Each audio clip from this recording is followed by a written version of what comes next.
영광스러운 주일입니다. 거룩하신 하나님께서 우리를 예배자로 부르셨습니다. 이제 자리에 다 함께 일어나셔서 사도신경으로 우리의 신앙을 고백하겠습니다. 함께 고백합니다. 전능하사 천지를 만드신 하나님 아버지를 내가 믿사오며 그 외아들 우리 주 예수 그리스도를 믿사오니 이는 성령으로 잉태하사 동정녀 마리아에게 나시고 본디오 빌라도에게 고난을 받으사 십자가에 못 박혀 죽으시고 장사한 지 사흘 만에 죽은 자 가운데서 다시 살아나시며 하늘에 오르사 전능하신 하나님 우편에 앉아 계시다가 주로로서 산자와 죽은 자를 심판하러 오시리라. 성령을 믿사오며 거룩한 공예와 성도가 서로 교통하는 것과 죄를 사하여 주시는 것과 몸이 다시 사는 것과 영원히 사는 것을 믿사옵나이다. 아멘.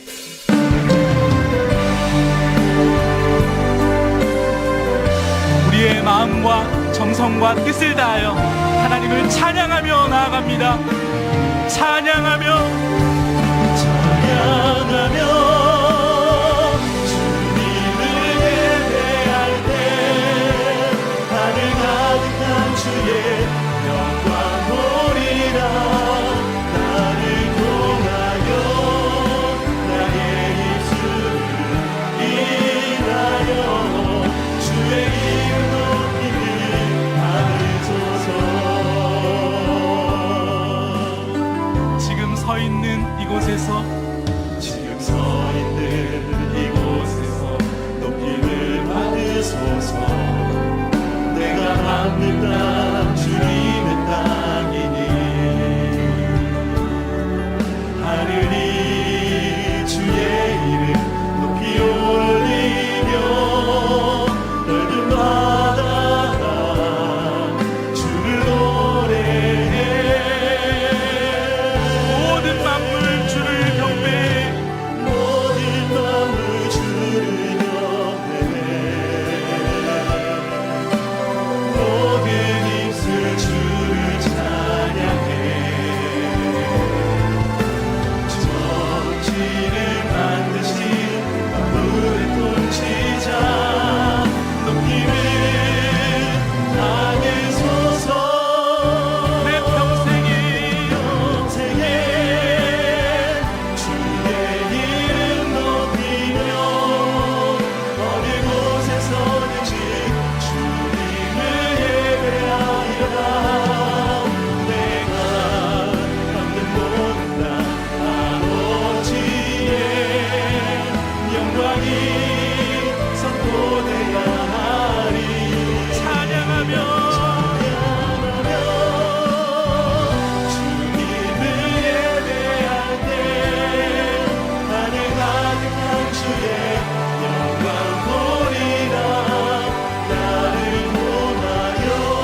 예배자로 합당치 못한 우리의 삶을 십자가 앞에 내려놓으며 예배를 위하여 부르짖어 기도하기를 원합니다.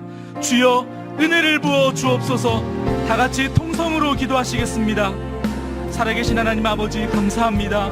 이 복된 주일 하나님 앞에 기쁨과 감사로 예배드리게 하심에 감사를 드립니다. 그러나 주님, 지난 한 주간의 삶을 되돌아보면 여전히 내가 주인 되어 하나님보다 세상의 것을 더 사랑하고 하나님 말씀에 순종하기보다 내 뜻과 내 생각으로 살았음을 정직하게 고백합니다. 예수 그리스도의 십자가의 보혈로 용서하여 주옵소서. 이 시간 한절히 소망합니다. 성령 하나님, 우리의 눈과 귀를 열어 하나님의 영광을 보게 하시고 주님의 말씀으로 우리를 거룩하게 하옵소서. 하나님의 자녀답게 믿음으로 승리할 수 있도록 새 힘을 부어 주옵소서. 그리스도의 핏값으로 세우신 사랑하는 분당 우리 교회를 붙들어 주시고 시대에 요청하신 주님의 뜻을 잘 분별하며 주신 사명 잘 감당하게 하옵소서.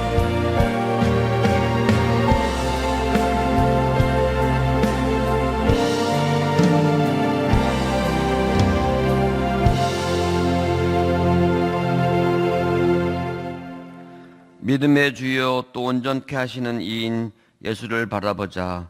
그는 그 앞에 있는 기쁨을 위하여 십자가를 참으사 부끄러움을 개의치 아니하시더니 하나님 보좌 우편에 앉으셨느니라.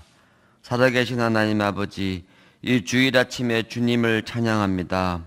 오늘도 분당 우리 교회 온 성도가 예배당과 각자의 처소에서 또 해외에서 한마음 되어 예배하오니 하나님 기뻐 받으시는 예배 되게 하옵시고 성령님 이 시간 임재하여 주시옵소서. 이 예배를 통해 우리 성도들의 심령이 살아나게 하시고 성령의 단비를 부어주시어 온전히 하나님의 영광만 나타내는 은혜 충만한 예배 되게 하여 주시옵소서. 1만 성도 파송을 위해 새로 구성된 29개 교구의 교구 목사님들과 속해 있는 다락방들을 축복하시사 풍성함을 누리게 하시고 특히 현장 예배를 드리지 못하는 주일학교와 청년들이 이 위기 속에서도 더욱 하나님을 깊이 만나는 시간이 될 수 있도록 주님의 은혜를 구합니다. 우리 자녀들에게 만남의 축복을 허락하여 주옵소서. 무엇보다 하나님 아버지를 만나게 하여 주셔서 불안한 인생으로 긴장하며 살지 않고 자신을 완전히 책임져 주시는 주님의 온전한 보호 속에서 평안을 누리게 하옵소서. 주님 앞에 무거운 짐을 가지고 온 성도들이 있습니다. 만져주시옵고 우리 모두가 세상의 풍랑을 만나 흔들릴 때 잠잠케 하시는 주님으로 인해 유동하지 않게 하시고 불 가운데를 지나가는 것 같은 고통을 느낄 때 함께 하시는 주님으로 인해 견딜 수 있게 하옵소서. 주님께서 주신 선물이고 과제인 가평 우리 마을이 많은 교역자님과 장로님들 또 주님께서 보내주신 전문가들의 봉사에 힘입어 완성에 가까워지고 있습니다. 이제까지도 이끌어 주신 것처럼 앞으로도 함께 하셔서 치유와 회복, 사랑의 동산이 이루어지게 하옵소서. 이찬수 담임 목사님과 새로이 편성된 29 교구 목사님들 그리고 또 남아서 교회를 지켜주시는 교역자님들 위하여 기도드립니다. 아직 아무도 해보지 않은 주님의 일을 하면서 두려움도 있고 많은 어려움이 있겠지만 더욱 강건케 하시고 지치지 않게 하셔서 주님께 큰 영광 드리게 하옵소서. 오늘도 경외하여야 할 단 한 분 되시는 주 예수 그리스도의 이름으로 기도드립니다. 아멘.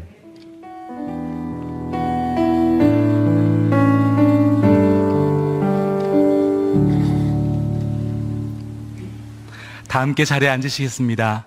찬송가 96장 찬송 들으시면서 함께 봉헌하겠습니다.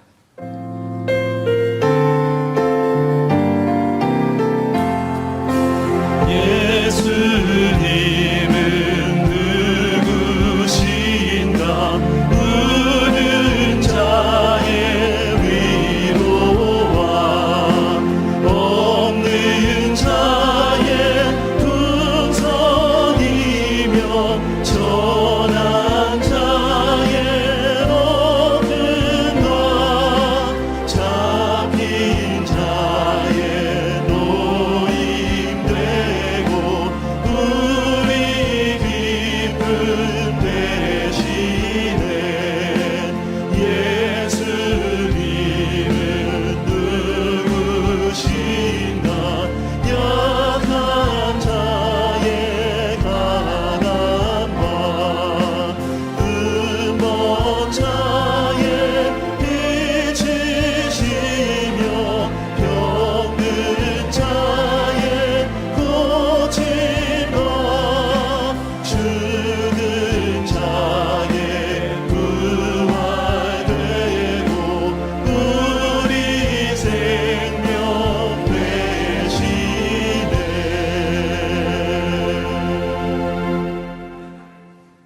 위대하신 하나님, 주신 은혜에 감사하며 우리의 마음을 담아 예물을 드립니다.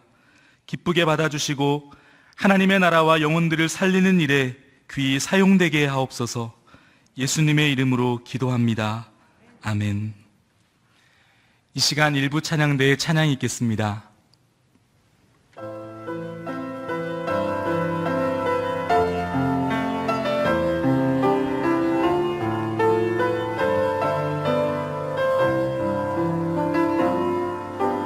주님 다시 오실 때까지 나는 이 길을 가리라. 좁은 문 좁은 길 나의 십자가 지고 나의 가는 이 끝에서 나는 주님을 보리라. 영광의 내 주님 나를 받아주시리. 주님 다시 오실 때까지 나는 일어나 달려가리라. 주의 영광 온 땅 덮을 때 나는 일어나 노래하리. 내 사모하는 주님 온 세상 보여주라. 내 사모하는 주님 영광의 왕이시라.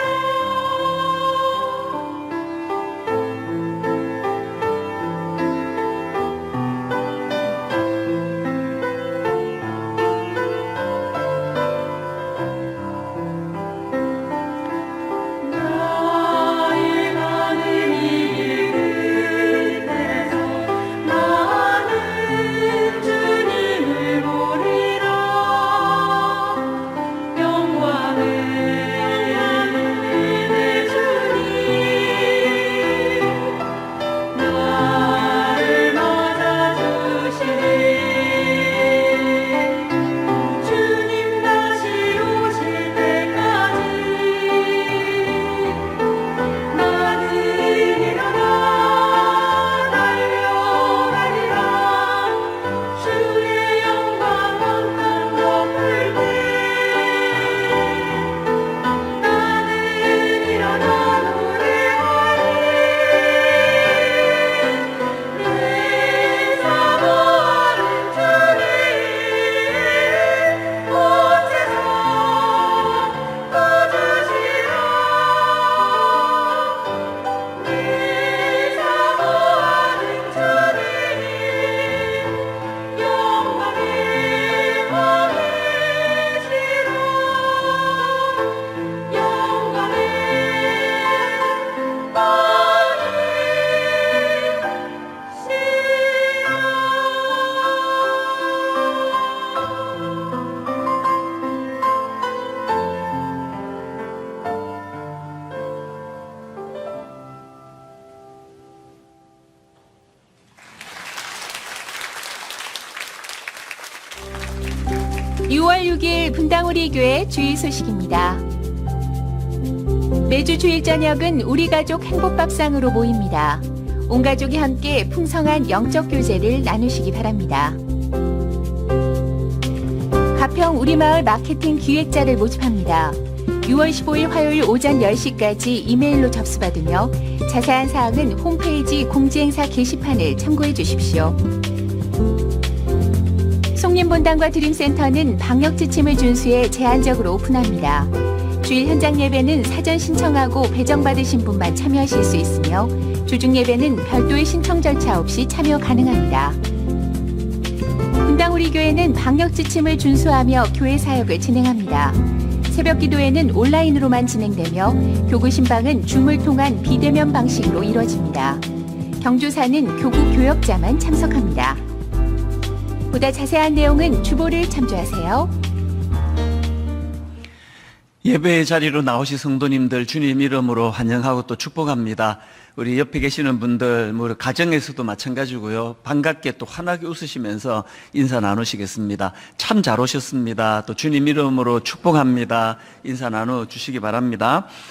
방금 영상 광고로도 나갔습니다만 이제 가평 우리 마을 마케팅 기획자 모집, 결국은 사람이 일을 하는 거거든요. 그래서 하나님께서 좋은 일꾼들을 좀 많이 보내주시도록 기도해 주시고 또 추천도 해 주시고요.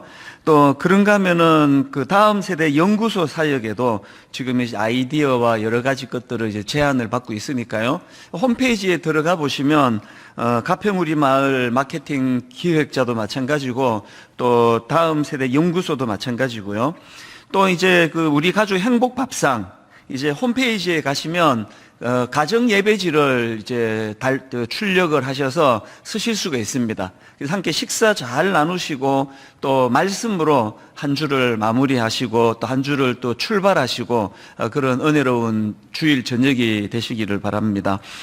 이제 우리 하나님 말씀 같이 살펴보시겠습니다. 하나님 말씀은 마가복음 5장 21절부터 43절까지 말씀인데요. 지난주에 이어서 오늘은 35절부터 43절까지 읽도록 하겠습니다. 다 자리에서 일어나셔서 마태복음 5장 35절부터 43절까지 한 절씩 교독하겠습니다. 아직 예수께서 말씀하실 때에 회당장의 집에서 사람들이 와서 회당장에게 이르되 당신의 딸이 죽었나이다. 어찌하여 선생을 더 괴롭게 하나이까? 예수께서 그 하는 말을 곁에서 들으시고 회당장에게 이르시되 두려워하지 말고 믿기만 하라 하시고 베드로와 야고보의 형제 요한 외에 아무도 따라옴을 허락하지 아니하시고 회당장의 집에 함께 가사 떠드는 것과 사람들이 울며 심히 통곡함을 보시고 들어가서 그들에게 이르시되 너희가 어찌하여 떠들며 우느냐? 이 아이가 죽은 것이 아니라 잔다 하시니 그들이 비웃더라. 예수께서 그들을 다 내보내신 후에 아이의 부모와 또 자기와 함께한 자들을 데리시고 아이 있는 곳에 들어가사 그 아이의 손을 잡고 이르시되 달리다굼 하시니 번역하면 곧 내가 내게 말하노니 소녀야 일어나라 하심이라. 소녀가 곧 일어나서 걸으니 나이가 12살이라. 사람들이 곧 크게 놀라고 놀라거늘 같이 읽습니다. 예수께서 이 일을 아무도 알지 못하게 하라고 그들을 많이 경계하시고 이에 소녀에게 먹을 것을 주라 하시니라. 아멘. 자리에 앉아주시기를 바랍니다. 그 어느 교수님이 쓴 칼럼을 읽다가 보니까 그 TV 프로그램 중에 Sing Again 이런 프로가 있었나 봅니다. 이제 이 프로는 실력은 있는데 잘 알려지지 않은 이런 가수들에게 한 번 더 기회를 주는 차원에서의 그 오디션 프로그램이었다고 하는데요.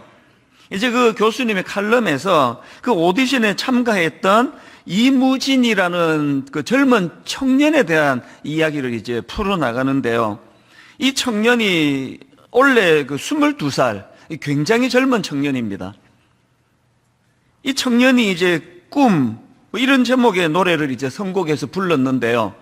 그 노래 가사 중에 이 세상 어디가 숲인지 어디가 늪인지 그 누구도 말을 안 내. 이런 가사가 있습니다.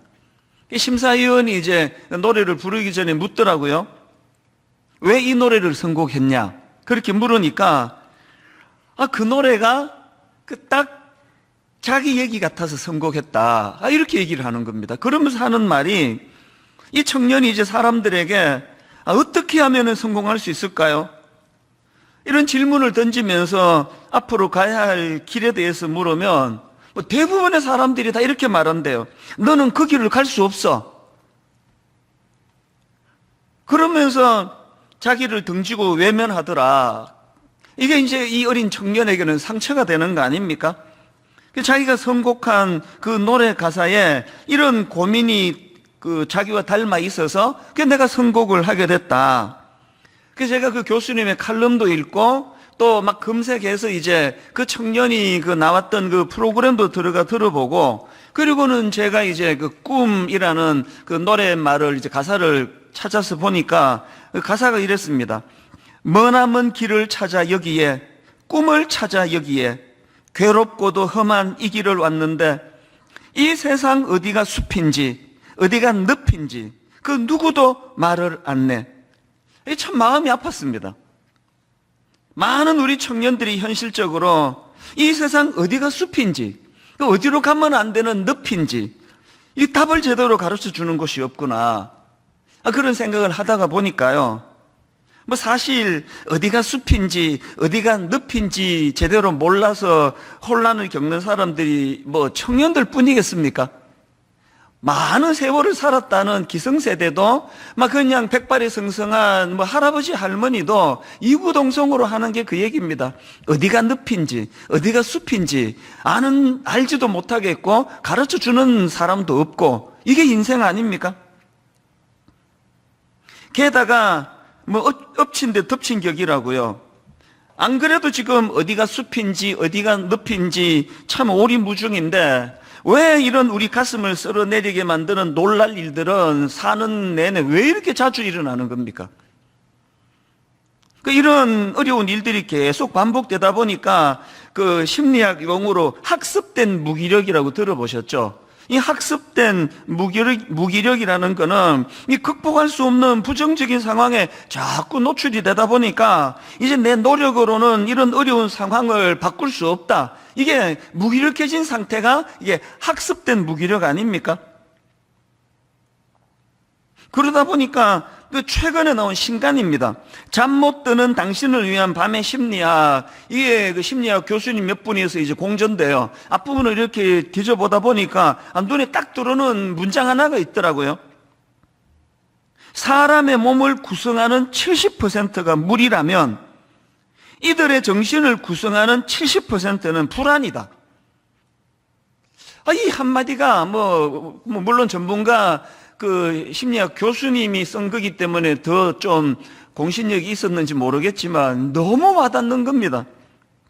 사람의 몸을 구성하는 70%가 물이라면 이들의 정신을 구성하는 70%는 불안이다. 마음이 좀 아프고 병든 사람만의 이야기겠습니까? 이 불안을 떨칠 수가 없는 거 아닙니까? 제가 왜 오늘 말씀 읽기 시작하는가 하면요, 오늘 본문에 등장하는 회당장 야이로의 상황 때문에 그렇습니다. 정말 이 회당장 야이로의 상황을 보면은 이게 어디가 숲인지 어디가 늪인지, 왜 내 인생에 이런 고통이 찾아오는지 그냥 오리무중일 것 같습니다. 너무너무 사랑하는 어린 딸이 지금 그 생사를 오가는 위기에 빠져 있는데 이럴 때 부모가 할 수 있는 일이 아무것도 없지 않습니까? 그래서 이제 그 아버지가 예수님을 찾아온 겁니다. 그게 오늘 본문 마가복음 5장 22절 23절입니다.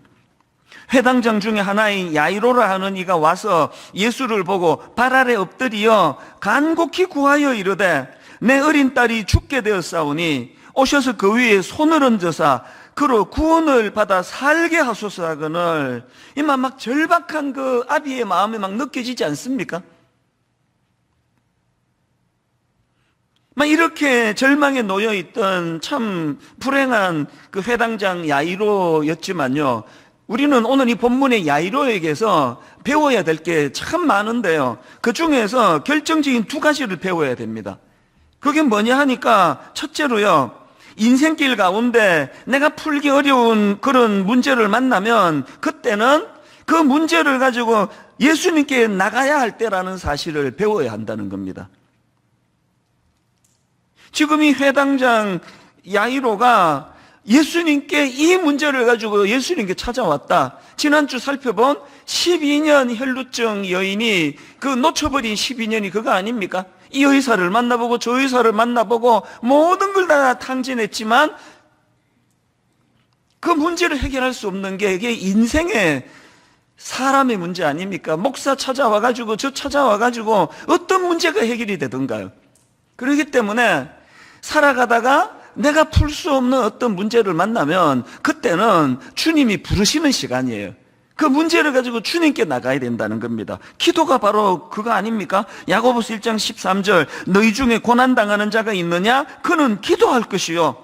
너희 중에 고난당하는 자가 있느냐? 그는 기도할 것이요. 즐거워하는 자가 있느냐? 그는 찬송할지니라. 여러분, 즐거울 때 찬송을 부르라는 이 말씀이 가지는 포인트가 뭔지 아시겠죠? 그 기쁨에 하나님을 개입시키라는 거예요. 그 기쁨을 주신 분이 하나님이신 것을 인정해 드리라는 겁니다. 왜 우리 마음속에 고난이 찾아올 때 너희 중에 고난당하는 자가 있느냐? 그는 기도할 것이요. 고난이 오는데 왜 기도를 안 하는지 아세요? 워낙 자기 삶에 하나님을 개입시키는 훈련이 안 됐기 때문에 고난이 오면 발만 동동 구르지 이 야이로처럼 기도라는 도구를 가지고 주님께 찾아갈 생각을 못하는 거거든요. 이걸 야이로에게 배워야 되고요. 그런가 하면 두 번째로, 첫 번째로 난감한 일을 당할 때 주님 앞으로 나가야 된다는 이게 참 중요한 교훈이지만 두 번째는 거기다 하나 더 얹어서요. 여러분, 난감한 일을 당할 때 우리가 주님 앞으로 나아가되 간절함과 겸손함을 가지고 나가야 된다는 겁니다. 자, 22절, 23절 다시 보십시오. 회당장 중에 하나인 야이로라는 이가 와서 예수를 보고 발 아래 엎드리어 간곡히 구하여 이르되, 그 당시 회당장이라는 직책은 상당히 존경받는 그런 위치였는데요. 이런 높은 위치에 있던 사람이 그 당시에 무명의 인물이라고 할 수 있는 예수님의 발 아래 엎드리는 것 자체는 이건 막 엄청난 파격적인 행동이에요. 그러니까 이 야이로의 이런 파격적인 행동 속에는 당연히 겸손이 포함되어 있고요. 그런가 하면은 그 무릎을 꿇는 그 파격적인 행동 속에는 그만큼 절박하고 그만큼 간절하다는 것을 거기에 지금 온몸으로 보여주는 거 아닙니까? 이런 야이로의 태도가 주님 앞에 나올 때 이게 중요한 게요. 여러분, 시편 145편 19절입니다. 그는 자기를 경외하는 자들의 소원을 이루며 또 그들의 뭘 듣습니까? 부르짖음을 들어서 구원하시리로다. 제가 오늘 설교 제목을 간절한 바람이 가진 능력, 원래는 제가 바램이라고 이제 썼더니 그 문법이 안 맞다고 그래서 이 간절한 바람이라 그러더라고요. 간절한 바람이 가진 능력 이렇게 잡았는데요. 여러분, 왜 간절한 바람이 능력인지 아시겠죠? 우리 주님은요, 부르짖어 주님 앞에 기도하는 그 기도에 귀를 기울이신대잖아요. 그런데 오늘 본문에서 제가 주목하는 게 하나 있는데요. 자, 여러분, 지난주에 예수님께서 혈루증으로 고통당하던 여인의 병을 고쳐주시지 않습니까? 기억하시죠? 그 병을 고쳐주시면서 하셨던 말씀이 34절에 나옵니다. 예수께서 이르시되 딸아, 내 믿음이 너를 구원하였으니 평안히 가라. 자, 여러분, 예수님이 이 말씀이 옳은 말씀입니까? 아니, 진짜 그 여인의 믿음 때문에 병이 고쳐진 겁니까? 아니잖아요. 그 여인이 병을 고침받았던 건 그 어설픈 이 여인의 믿음 때문이 아니고 하나님의 아들이신 메시아 되신 예수 그리스도의 능력 때문에 이 여인의 병이 고쳐진 거지. 어떻게 그 어설픈 그 여인의 믿음 때문에 병이 고쳐졌냐고요. 그런데 예수님은 너 믿음이 너를 구원하였다. 성경에 이런 표현들이 여러 번 나오지 않습니까? 이 뭘 의미하는 겁니까? 그만큼 예수님은 이 믿음을 중요하게 보신다는 거예요. 이 겨자씨만한 믿음이라도 그런 표현 속에는 이 믿음을 막 굉장히 중요하게 보시는 거거든요. 이런 주님의 정신이 본문 36절에도 나타나는데요. 자, 35절부터 보십시오. 아직 예수께서 말씀하실 때에 회당장의 집에서 사람들이 와서 회당장에게 이르되 당신의 딸이 죽었나이다. 어찌하여 선생을 더 괴롭게 하나이까? 그랬더니 36절 예수께서 그 하는 말을 곁에서 들으시고 회당장에게 이르시되, 그 다음 보세요. 두려워하지 말고 믿기만 하라. 두려워하지 말고 믿기만 하라. 지금 이 혈루병 여인이 예수님 옷자락을 만지던 그 사건은요, 예수님이 야이로의 딸을 고쳐주시려고 가고 있던 그 도중에 발생한 사건이거든요. 지금 여러분 지금 그 딸이 지금 죽어간다면 이거 막 요즘으로 치면 막 앰뷸런스가 막 경찰 대동해서 막 딱 사이렌 울리면서 지금 가야 되는 상황인데, 그래서 뭐 누가 뭐 옷 만지고 뭐고 할 수 없도록 막 굉장히 빠른 속도로 가든지 어떤 뭐 무슨 기구를 타고 말이나 타고 가셔야 되는 상황인데, 예수님은 왜 이렇게 빨리 가시지 않고 미적거리는가? 누가 뭐 손 만졌으면 그냥 가시면 되는데 또 뭐 누가 만졌냐 그러고, 주님 왜 그 지금 뭐 아버지 속 다 탈 것 같아요. 그러다가 이제 딸이 죽었다는 거예요. 그 예수님이 왜 이렇게 빨리 가시지 않고 미적거리시다가 그렇게 그 딸을 죽게 만들었나? 제가 생각해 보니까요, 바로 이 한마디를 선포하시려고요. 두려워하지 말고 믿기만 하라. 두려워하지 말고 믿기만 하라. 이렇게 믿음을 강조하시는데요. 근데 여러분 여기서 한 가지 그 살펴볼 말씀이 있습니다. 40절인데요. 자, 38절부터 한번 보십시오. 회당장의 집에 함께 가사 떠드는 것과 사람들이 울며 심히 통곡함을 보시고 들어가서 그들에게 이르시되 너희가 어찌하여 떠들며 우느냐? 이 아이가 죽은 것이 아니라 잔다 하시니, 그랬더니 40절 그들이 비웃더라. 그들이 비웃더라. 지금 주님은 막 믿음을 엄청 강조하고 계시는데 그 선포된 주님의 말씀을 비웃어버리는 거예요. 왜 비웃었을까요? 대답이 간단합니다. 그 피조물로서 자기 한계를 가진 그 좁은 생각의 틀에, 그 틀을 가지고 예수님의 말씀과 예수님의 행동을 조명하다 보니까 말이 안 되거든요. 그게 비웃는 거 아닙니까? 성경을 차라리 읽지 마세요. 성경은 안 읽는 놀라운 여러분들의 그 탁월한 식견을 정말 제가 놀라워합니다. 성경 읽지 마세요. 읽으시겠다고 할 때는요, 예수님 수준에 맞춰서 읽으세요. 이 한계를 가진 인간의 좁은 시각, 한계를 가진 인간의 좁은 머리를 가지고 놀라우신 하나님의 말씀을 읽으면 비웃음거리밖에 안 나와요. 아니 무슨 홍해가 갈라졌다는 거야. 이게 뭐 장난도 아니고. 당연히 그렇게밖에 안 나오죠. 그 홍해를 못 가르니까 그 사람은 인간이고요. 홍해를 가르시니까 그분 하나님이신 거예요. 그 하나님의 위치에 놓고 하나님의 말씀을 읽어야 되는데 자기 수준에다 놓고 하나님의 말씀을 읽으니까 뭐 계속 뭐 이해되면 믿겠다고. 주님 오시는 게 빠르지 그 사람이 이해가 되겠습니까? 제가 지난주에 칼럼을 읽다가 너무나 와닿는 한 문장이 있어가지고 이걸 옮겨 적어 놓고요, 저를 돌아보는 그런 시간으로 한 주를 제가 삼았는데 한번 내용이 이렇습니다. 들어보세요. 나이 들수록 고정된 신경 회로망을 사용하여 사고하기 때문에, 생각하기 때문에, 다시 들어보세요. 나이 들수록 고정된 신경 회로망을 사용하여 사고하기 때문에 한 가지 생각과 의견에 집착하게 되는 경향을 보인다. 보통 이런 말들 하잖아요. 사람이 나이가 들수록 완고해지기 쉽다. 그래서 제가 국어사전을 찾아봤습니다. 이 완고하다, 이걸 찾아보니까요, 융통성이 없어 올곧고 고집이 세다. 우리 애들이 저를 그렇게 보는 것 같아요. 뭐 올곧은 쪽에 포인트가 있는 게 아니고 융통성이 없이 고집이 세다. 이거 완고하대요. 여러분, 이 젊은 분들 솔직히 대답해 보세요. 나이가 든 사람은 완고합니까? 죄성을 가진 인간 자체가 완고해요. 젊다고 완고하지 않습니까? 내 애를 길러보니까 3살 때가 제일 완고해요. 얼마나 융통성 없이 고집이 센지.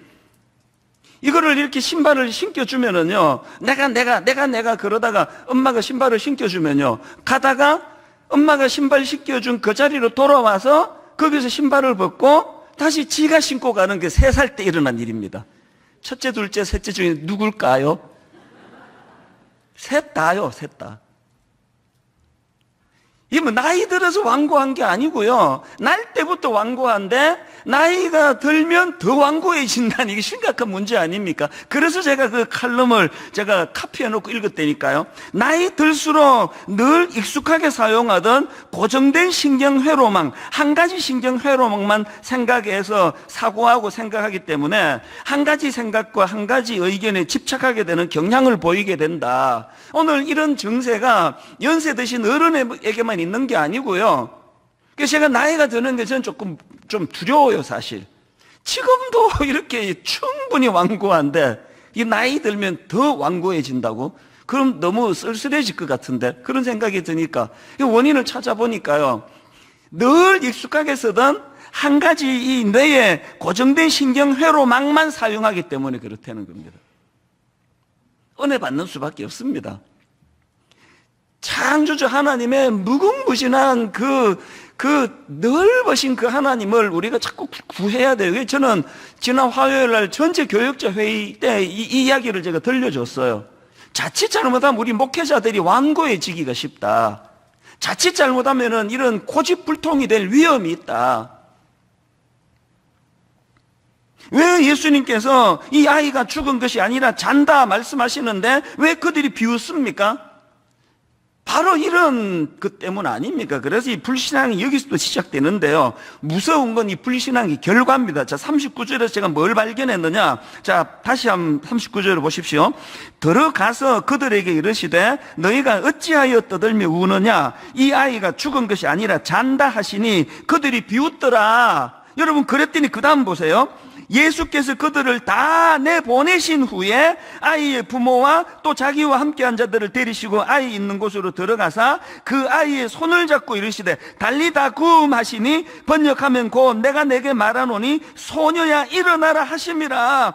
주님의 말씀을 자기 수준에 놓고 비웃었던 그 사람들의 가장 치명적인 비극이 뭔지 아시겠죠? 여러분 일평생의 그 가슴 벅찬 달리다 굼 소녀야 일어나라 죽은 그 소녀를 살려내는 기적의 현장을 목도할 기회를 놓쳐버린 거예요. 이게 불신앙에, 그래서 여러분 이 불신앙이 계속 이 악순환이에요. 교회는요 부익부 빈익빈입니다. 영적으로 믿음 있는 분은 이 달리다 굼의 현장을 목도하는 가슴 터질 것 같은 은혜를 경험해서 점점 믿음이 좋아지고요. 늘 믿음 없고 불신하는 사람은 이런 현장에 참여할 기회를 잃어버려가지고 점점 그렇게 자기 세계에 빠져들어가는 거 아닙니까? 그렇기 때문에 우리는 진짜 구해야 돼요. 하나님의 한계를 가진 이 좁은 생각에 들에 갇히지 않기를 원합니다. 아버지 아무리 내가 옳다고 생각하더라도 한 가지 회로만 생각해서 내가 사용해 이런 거 아닌지 돌아보고 하나님 그 풍성하신 하나님 은혜에 그 바다로 좀 풍덩 들어가기를 원합니다. 그래서 생각이 자꾸 풍성해지면요 연세가 드실수록 완고해질 수가 없습니다. 젊을 때는 그냥 고집불통이고 완고했던 분이라도요 계속 말씀으로 자기를 은혜로 하면은 연세가 드실수록 얼마나 여유롭고 융통성이 있고 그 자녀들에게 항상 안정적으로 이거 생각만 해도 너무 이거 귀하고 부러운 일 아닙니까? 그렇기 때문에 우리 모두가 오늘 이 본문에서 하나님 정말 말씀을 읽을 때 내 생각의 기준을 내려놓고 이 좁은 시야로 읽지 않고 창조주 하나님의 넓은 시각으로 하나님의 말씀을 읽기를 원합니다. 그렇기 때문에 우리는 늘 점검해야 됩니다. 고린도 후서 13장 5절 너희는 믿음 안에 있는가? 너희 자신을 시험하고 너희 자신을 확정하라. 왜 이런 점검을 늘 해야 되느냐? 히브리서 10장 38절 때문입니다. 나의 의인은 믿음으로 말미암아 살리라. 또한 뒤로 물러가면 내 마음이 그를 기뻐하지 아니하리라. 오늘 주님께서 이 회당장 야이로의 태도를 기뻐하신 이유가 여기에 있는 거 아닙니까? 그리고 그의 딸이 고침받을 수 있었던 결정적인 그 믿음이 여기에 있는 거 아닙니까? 이렇게 회당장 야이로는 자기 문제를 가지고 주님을 찾는 믿음의 행동을 보여줬고요. 그리고 중요한 거는 예수님은 이런 믿음의 행동을 보인 야이로에게 두 가지 선물이랄까요? 두 가지 반응을 보여주십니다. 간절한 믿음에 대한 예수님의 두 가지 반응. 첫 번째 반응이 뭡니까? 그와 함께 동행해 주십니다. 그와 함께 동행해 주심. 마가복음 5장 23절입니다. 간곡히 구하여 이르되 내 어린 딸이 죽게 되었사오니 오셔서 그 위에 손을 얹으사 그로 구원을 받아 살게 하소서 하거늘. 그랬더니 24절 이에 그와 함께 가실세. 여러분, 저는요, 이에 그와 함께 가실세, 이 회당장 야이로의 절박함을 외면하지 않으시는 주님의 이 모습이 너무너무 저는 좋아요. 제가 분당 우리 교회 담임 목사로서 계속 마음으로 다짐하고 은혜로 구하는 게 하나 있는데요. 하나님, 제가 2만 명이 넘는 성도를 해서 일일이 제가 먼저 찾아갈 수는 없다 할지라도 주님, 저를 찾아오는 사람들은 절대 외면하지 않기를 원합니다. 오늘 만날 수 없으면 내일 만날 수 없으면 일주일 뒤에도 어려면 2주 뒤다 할지라도 하나님, 제가 어떤 경우라도 어떤 기도 부탁하고 어떤 문제로 상담하려고 찾아오는 우리 성도님에 대하여 내가 시간 없다고 그것을 거절하지 않기를 원합니다. 이게 정말 제 마음의 소원이고 기도 제목이에요. 왜 그래야만 됩니까? 주인 되시는 주님이 그러고 계시잖아요.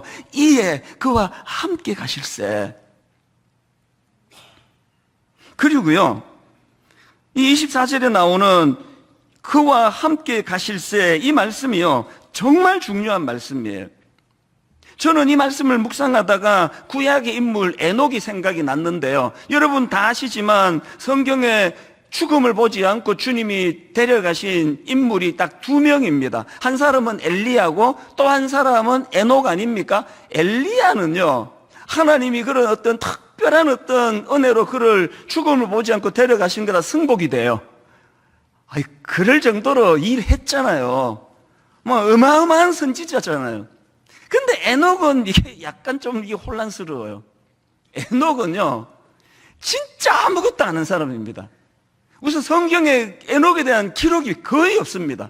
그리고 길게 그를 설명하는 그 3구절인가 설명하는 데가 딱 한 군데 나오는데요. 그게 창세기 5장 21절부터 23절까지인데 의의가 없습니다. 한번 보세요. 에녹은 65세에 무두셀라를 낳았고, 첫 문장부터 애 낳은 게 나와요. 에녹은 65세에 무두셀라를 낳았고, 22절에 무두셀라를 낳은 후 300년을 하나님과 동행하며 또 나옵니다. 자녀들을 낳았으며 그는 365세를 살았더라. 얼마나 기록할 게 없으면 애 낳은 글을 또 쓰고 또 쓰고, 이걸 보면서 제가 정말 한 거 없으시구나 이분이. 그리고 이제 24절에 보니까 에녹이 하나님과 동행하더니 하나님이 그를 데려가심으로 세상에 있지 아니하였더라. 엘리야는요, 어마어마한 놀라운 일을 통해서, 그 역사를 통해서 하나님 나라를 세우는 일에 쓰임받았다면요, 에녹은 아무것도 한 게 없습니다. 그런데 놀랍게도 그가 한 거는 에녹이 하나님과 동행하더니 이것밖에 없었는데 하나님이 이걸 얼마나 기뻐하셨는지 히브리서 11장 5절에 보면요, 하나님이 왜 에녹을 기뻐하셨는지 설명이 나옵니다.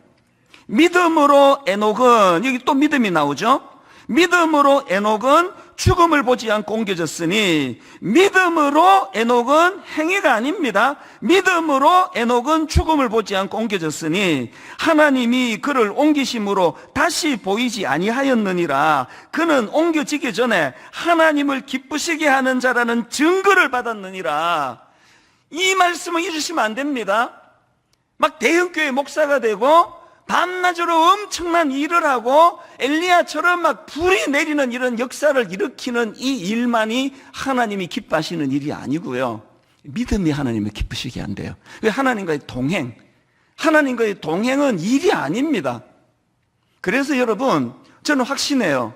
예수 믿는 사람이 가장 하나님께 드릴 수 있는 가장 큰 영광은 여러분이 주님 안에서 기뻐하는 거예요. 분당 우리 교회 담임 목사로서 내 사명은 분당 우리 교회 담임 목사기 때문에 내가 행복한 거예요. 그래서 저는 정말 행복하거든요. 코로나 내내 너무너무 행복해요. 이제 백신 곧 다 맞고 이제 코로나가 끝나고 모든 성도들이 모여가지고 첫날 축제가 지금 벌어질 걸 계속 지금 구상을 하고 있으면요, 막 너무 행복해요. 다시 말씀드립니다. 어떤 행위로만이 주님을 기쁘시게 하는 게 아니라 주님과의 동행하는 삶이 주님을 기쁘시게 합니다. 그리고 우리 에녹을 통해서 정말 힘 얻어가지고 애 하나씩 더 낳읍시다. 하나밖에 안 낳은 분은 둘밖에 없는 집은 셋. 우리 집처럼 셋은 그냥 그대로 살면 돼요. 이런 맥락에서 저는 이 찬송가 445장이 오늘 새벽에 찬양이 툭 터졌는데요, 그 하나님과의 동행의 즐거움. 태산을 넘어 험곡에 가도 빛 가운데로 걸어가면 주께서 항상 지키시기로 약속한 말씀 변치 않네. 정말 내 삶의 지침이 되기 원하는 찬양은 2절입니다. 2절. 캄캄한 밤에 다닐지라도 주께서 나의 길 되시고 나에게 밝은 빛이 되시니 길 잃어버릴 염려 없네. 아까 여러분 이 세상 어디가 숲인지 어디가 늪인지 가르쳐주는 사람이 없다, 이런 가사를 내가 인용해 드렸지만요, 어디가 숲인지 어디가 늪인지 물어볼 필요가 없습니다. 캄캄한 밤에 다닐지라도 주께서 나의 길 되시고, 여러분 주님과 같이 동행하는 그 길이 그게 길이에요. 그 길로 쭉 가면 되는 겁니다. 나에게 밝은 빛이 되시니 길 잃어버릴 염려 없네. 분당 우리 교회 개척하고 19년 동안 저같이 어리버리한 이런 사람이 담임 목사가 됐지만 분당 우리 교회 한 번도 혼란에 빠진 적이 없잖아요. 길 아닌 데로 갔다가 막 어려움을 겪은 적이 한 번도 없습니다. 왜 그렇습니까? 제 실력으로 목회하는 게 아니라 주님과 동행하는 삶 속에 그분과 같이 걸어가는 그 길 전부가 길이에요. 길 잃어버릴 염려 없습니다. 우리 2절 한번 같이 한번 불러보실래요? 캄캄한 밤에 다닐지라도 주께서 나의 길 되시고 나에게 밝은 빛이 되시니 길 잃어버릴 염려 없네. 제가 보니까요, 맨날 지 혼자 부르더니 또 갑자기 또 같이 부르느냐. 그래서 이게 어떤 상황이야. 그래서 지금 얼떨결에 지금 이게 뭐지 안 부르는 분이 계시는데요. 정말 여기에 우리 인생의 지침으로 삼으시면서 한번 정신 차리고 같이 한번 불러보시면 좋겠습니다. 캄캄한 밤에 다닐지라도 주께서 나의 길 되시고 나에게 밝은 빛이 되시니 길 잃어버릴 염려 없네. 길 잃어버릴 염려 없네를 강조하기 위해서 후렴을 저는 안 부르고 이것만 집중하시면 좋겠습니다. 후렴은 다음에 부르기로 하고요.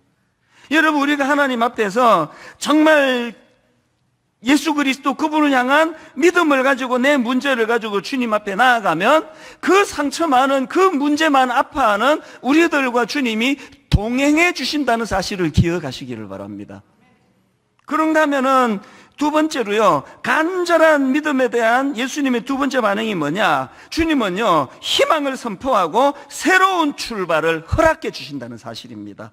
38절, 39절 다시 보십시오. 회당장의 집에 함께 가서 떠드는 것과 사람들이 울며 심히 통곡함을 보시고 들어가서 그들에게 이르시되 너희가 어찌하여 떠들며 우느냐? 이 아이가 죽은 것이 아니라 잔다. 여러분, 이 말씀은 다시 살아날 수 있다는 것을 강조하신 주님의 표현 아닙니까? 희망을 선포하신 거거든요.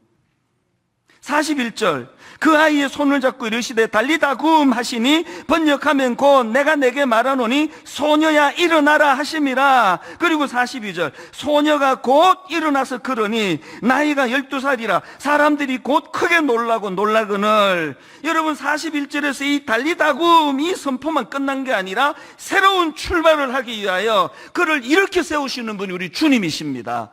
저는요, 이 41절에 이 달리다굼 이 선포가 막 엄청 중요하다고 생각하는데요. 이거랑 똑같이 중요한 헬라어 단어 하나를 내가 소개해 드리려고 하는데 27절에 나옵니다. 자, 25절부터 한번 보십시오. 12해를 혈루증으로 알아온 한 여자가 있어 많은 의사에게 많은 괴로움을 받았고 가진 것도 다 허비하였으되 아무 효험이 없고 도리어 더 중하여졌던 차에 예수의 소문을 듣고 무리 가운데 끼어 뒤로 와서 그의 옷에 손을 대니, 여기에 지금 옷에 손을 대니 할 때 이 손을 대다, 이게 합토마이라는 단어인데요.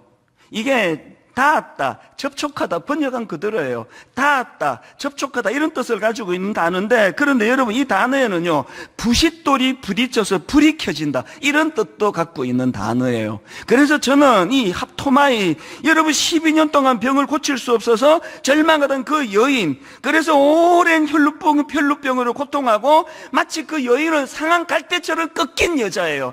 마치 그 여인은 꺼져버린 등불처럼 희망을 잃고 살아가던 그 여자인데, 그 여인이 주님의 옷자락에 손을 댔어요. 합토마이, 부싯돌이 부딪혀서 불이 켜지는 것처럼 꺼져가던 등불 같은 이 여인의 삶에 새로운 희망이, 새로운 삶이 시작된 계기가 합토마이, 그 옷자락에 손을 대는 사건으로 시작이 됐다는 것입니다. 제가 서두에 학습된 무기력 이런 용어를 사용하지 않았습니까? 이 학습된 무기력으로부터 탈출하기 위해서는요, 이 합토마이, 그래서 제가 지지난 주부터 이런 그 내용을 다룬 한신대 김재성 교수님의 쓴 글을 읽고 얼마나 제가 힘이 많이 회복이 됐는지 모릅니다. 저도 늘 새 힘이 필요한 거 아닙니까? 그 교수님의 쓴 글 제목이요, 비접촉 시대에 예수님과 접촉하기예요. 비접촉 시대. 이 코로나 시대를 그냥 안 일어나야 되는 어떤 글로만 생각하지 마시고요. 지금이야말로 주님을 접촉할 수 있는 좋은 기회로 받으세요. 사람과의 관계가 지금 예전 같지가 않고 홀로 있는 시간이 많을 때 여러분 주님과의 합토마이, 부싯돌이 부딪혀서 불이 켜지는 이런 놀라운 능력이 나타나는 주님과의 접촉이 이루어지게 되기를 바랍니다. 그래서 여러분 이 학습된 무기력, 계속 부정적인 어려운 상황에 노출돼서 이제는 내 힘으로 아무것도 바꿀 수 없다, 할 수 없다는 이런 학습된 무기력에 빠져 있는 이 현실을 탈출하시는 도구가 이게 합토마이, 그의 옷자락에 손을 대니.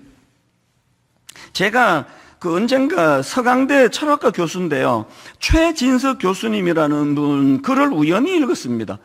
이분이 교수 정년을 무려 7년이나 남겨두시고 사표를 냈다는 거예요. 교수직을 사임했는데 학교를 떠나면서 왜 그래야만 되는지에 대해서 굉장히 독특한 말씀을 하셨습니다. 이렇게 말했어요. 왜 떠나느냐? 나만의 고유한 생선 비린내가 사라져서 사임한다. 나만의 고유한 생선 비린내가 사라져서 사임한다. 이게 참 독특하다 생각했는데요. 최근에 제가 이분이 쓴 그 탁월한 사유의 시선이라는 책을 읽다 보니까 비슷한 내용이 또 나오더라고요. 문장 중에 이런 게 있더라고요. 교수님이 자기 이렇게 표현합니다. 나는 시장 좌판에 진열된 생선이 아니라 요동치는 물고기로 살고 싶다. 저는 이 한마디에 정신이 번쩍 들었습니다. 그 명문대 서강대 교수로서 살아가는 그 일이 너무 이제 교육이나 여러 가지가 바뀌지 않는 상황에서 무기력한 교수 사역하고 있는 이것들을 좀 떨치고 싶다. 그런 차원에서 나는 시장 좌판에 진열된 생선이 아니라 요동치는 물고기로 살고 싶다. 아무리 무서운 파도가 엄습하고 아무리 큰 물고기들이 잡아먹으려고 달려드는 위험이 있는 물속이라 할지라도 나는 시장 좌판이 아니라 물속을 요동치는 물 속을 휘젓고 다니는 물고기로 살고 싶다. 제가 왜 정신이 번쩍 든지 아십니까? 분당 우리 교회 제가 개척했잖아요. 그리고 19년 동안 누구가 저를 쫓아내겠냐고요. 그래서 여기가 좋사오니 난 너무너무 좋아요. 그게 바로 시장 좌판 위에 진열된 생선의 모습이라는 거예요. 자기 고유의 비린내를 잃어버린 거예요. 오늘 여러분, 저와 여러분 모두가 다 그저 편하다고, 거기 환경이 좋다고, 여러분 시장 좌판에 누워있는 죽은 생선이 아니라 물 속을 휘젓고 다니는 물고기로 살아가시기를 주님 이름으로 축원합니다. 그러기 위해서 예수님과의 합토마이, 부싯돌이 부딪혀서 불이 켜지듯이 야성을 회복해야 돼요. 도전해야 돼요. 파도를 무서워하지 아니하고, 이미 얘는 죽었다, 상황 끝났다, 인간의 한계의 눈으로 절대로 회복될 수 없다는 어떤 사건 앞에서도 주님은 오늘도 죽은 것이 아니라 잔다, 이렇게 선포해 주시는 그 말씀을 주님의 능력으로 받아들이게 되기를 바랍니다. 오늘 결론을 저는 이렇게 맺기를 원합니다. 요한일서 5장 4절, 무릇 하나님께로부터 난 자마다 세상을 이기느니라. 무릇 하나님께로부터 난 자마다 세상을 이기느니라. 세상을 이기는 승리는 이것이니 우리의 믿음이니라. 그리고 5절, 예수께서 하나님의 아들이심을 믿는 자가 아니면 세상을 이기는 자가 누구냐? 엄청난 야성이 담겨 있는 말씀 아닙니까? 예수께서 하나님의 아들이신 걸 믿는 내가 아니면 누가 이 세상을 이길 수 있겠느냐? 오늘 여러분 다시 도전해야 돼요. 너무너무 환경이 좋은, 그래서 그냥 아무런 위험도 없는 그곳에 그 물고기가 누워있지만, 여러분 그 물고기가 누워있는 그곳이 시장 좌판에 진열된 것이라면 그건 죽은 생선입니다. 아픔이 많으세요? 도전이 많습니까? 악플 많이 달립니까? 가는 데마다 안티들이 득실거립니까? 그 살아있어서 그런 거예요. 그 아직 살아있다는 증거예요. 오늘 저는 이 본문 말씀 전체를 아우르면서 우리들의 찬양 471번 이거를요 막 선포하듯이 저는 부르기 원합니다. 전능하신 나의 주 하나님은 능치 못하실 일 전혀 없네. 우리의 모든 간구도, 우리의 모든 생각도, 우리의 꿈과 모든 소망도, 이 신실하신 주님, 그 주님 앞에 제가 주님의 옷자락에 합토마이 주님을 터치함으로 말미암아 그 부싯돌이 부딪혀서 불이 켜지는 것처럼 내 인생이 다시 활력을 되찾기를 원합니다. 하나님, 그곳이 아무리 편하고 좋은 곳이라 할지라도 하나님 아버지 시장 좌판에 진열된 생선으로 살고 싶지는 않습니다. 위험하지만, 파도가 넘실거리지만, 큰 물고기들이 잡아먹으려고 달려들은 위험한 곳이지만, 그러나 주님, 저는 주님 은혜로 물속을 휘젓고 다니는 물고기가 되고 싶습니다. 그러기 위하여 전능하신 주님, 그 주님과의 합토마이, 이게 이루어져야 된다. 여러분 이 가사를 기억하시면 저는 사모합니다. 이 찬양 부르는 동안에 여러분 내면에 학습된 무기력이 떠나가는 신비로운 사건을 경험하게 되기 원합니다. 경험하게 될 줄 믿습니다. 절박한 마음을 가지고 찬양 하나를 불러도 절실한 마음으로 우리 이 찬양 같이 부르기 원합니다. 전능하신 나의 주 하나님은, 전능하신 나의 주 하나님은 능치 못하실 일 전혀 없네. 우리의 모든 간구도, 우리의 모든 생각도, 우리의 모든 꿈과 모든 소망도, 여러분 선포하십시오. 신실하신 나의 주 하나님은, 이거 믿으십니까? 우리의 모든 괴로움 바꿀 수 있네.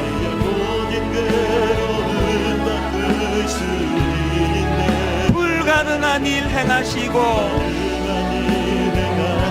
죽은 자를 일으키시니 그를 이길 자 아무도 없네. 믿음으로 선포하십시오. 주의 말씀 의지하여 깊은 곳에 그물 던져 오늘 그가 놀라운 일을 이루시는 것 보라. 주의 말씀 의지하여 믿음으로 그물 던져 믿는 자에게 능치 못함 없네. 우리 한 번 더 확신을 가지고 전능하신 나의 주 하나님은 능치 못하실 일 전혀 없네. 우리의 모든 강구도, 우리의 모든 생각도, 우리의 모든 꿈과 모든 소망도 힘을 얻어 선포하십시오. 신실하신 나의 주 하나님은 우리의 모든 괴로움 바꿀 수 있네.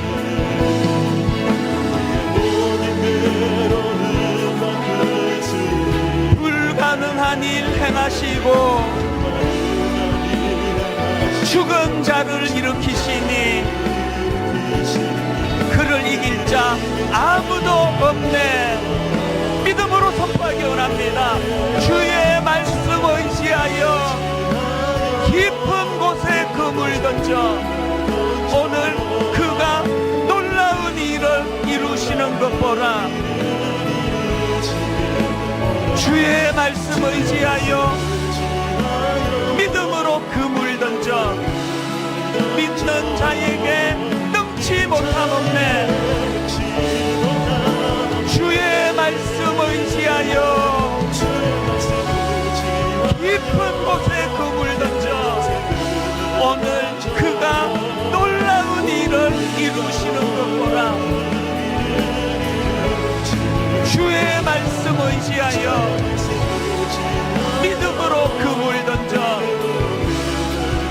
믿는 자에게 능치 못함 없네. 믿는 자에게 능치 못함 없네.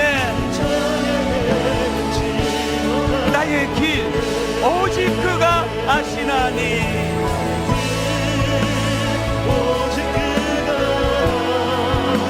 나를 단련하신 후에 내가 정금같이 나오리라.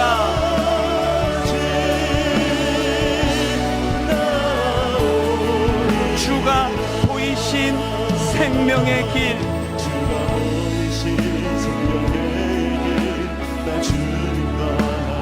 상한 마음 들이며 주님 앞에 나아가리. 나의 의로움이 되신 주 그 이름 예수, 나의 길이 되신 이름 예수.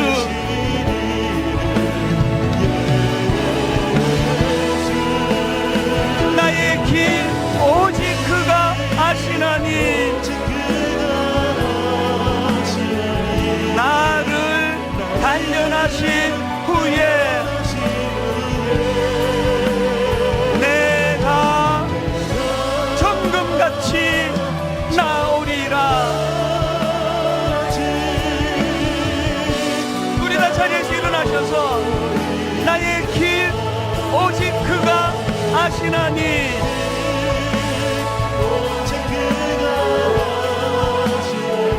나를 단련하신 후에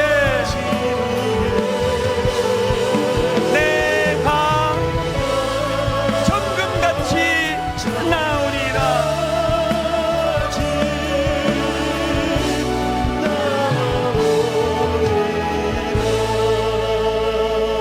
이 시간 한번 뜨겁게 기도하기 원하는데요, 이렇게 기도하세요. 하나님, 아무리 그 시장 좌판이 매력적이고 멋져 보인다 하더라도 하나님, 시장 좌판에 진열된 생선으로 살지 않기 원합니다. 아무리 도전이 많고 풍랑이 일렁거린다 할지라도 하나님 아버지, 물속을 휘젓고 다니는 물고기로 살고 싶습니다. 아버지, 그 일을 하기에 너무나 학습된 무기력이 있습니다. 지쳐 있습니다. 오늘 하나님 아버지, 합토마이 부싯돌이 부딪혀서 불이 켜지듯이 12년 절망에 빠져있던 그 여인이 간만에 회복이 되는 은혜를 가지고 달려갔듯이, 그래서 하나님, 이 세상 어디가 숲인지 어디가 늪인지 아무도 가르쳐주는 사람이 없어. 혼미한 우리 젊은이들이 오랜 세월을 살았지만 여전히 알 수 없는 이 세상 길을 가지고 오늘 하나님 이 문제를 가지고 기도하며 나가기 원합니다. 우리 한번 통성으로 한 목소리로 소리 높여 기도하기 원합니다. 살아계신 하나님 아버지, 아버지 좌판 전시대에 누워있던 물고기로 살지 않기를 원합니다. 아무리 그곳이 매력적으로 보인다 할지라도 그거는 하나님 살아있는 물고기가 누워있는 곳이 아닙니다. 아무리 도전이 많고 아무리 파도가 있는 곳이다 할지라도 오 하나님 아버지, 요동치는 물고기로 살고 싶습니다. 물속을 휘젓고 다니는 물고기로 살고 싶습니다. 아버지, 나만의 고유한 인성 비린내가 사라지지 않기를 원합니다. 하나님 아버지, 오늘도 하나님 주님 옷자락에 손을 대며 합토마의 은혜를 받기 원합니다. 꺼져가는 등불 같은 내 인생이었지만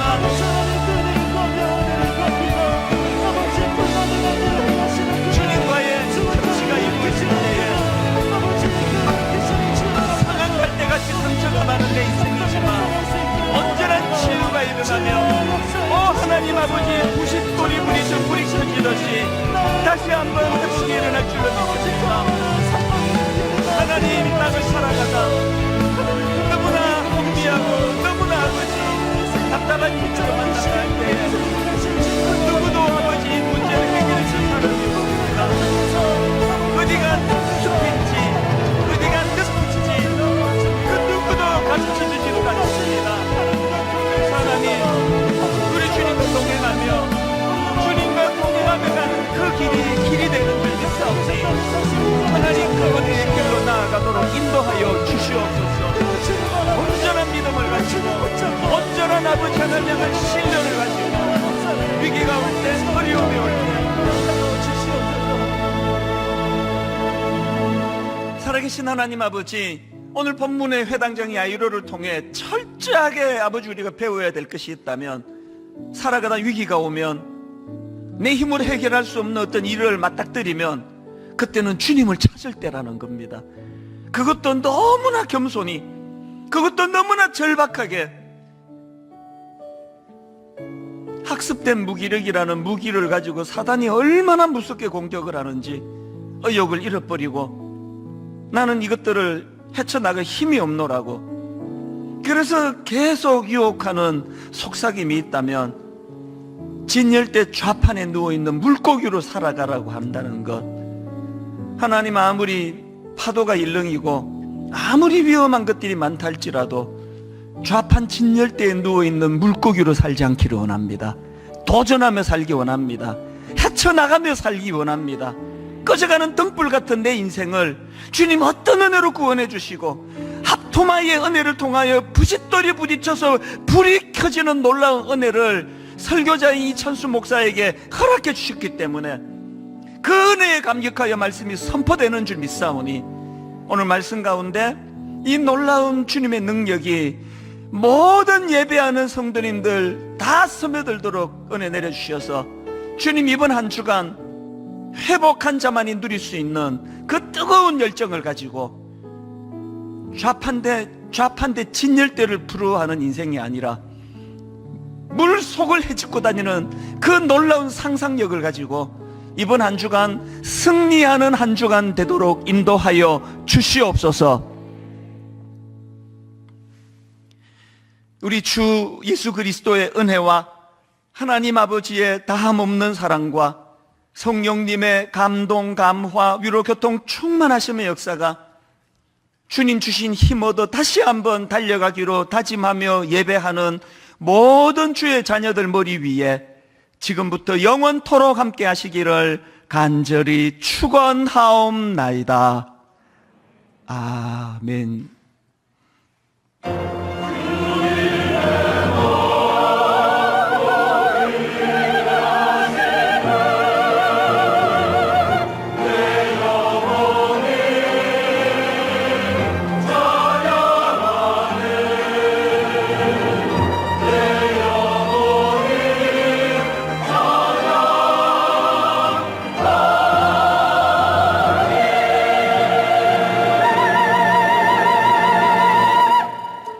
주간 더 은혜 안에서 승리하시기를 축복합니다. 찬양하시면서 돌아가시겠습니다. 전능하신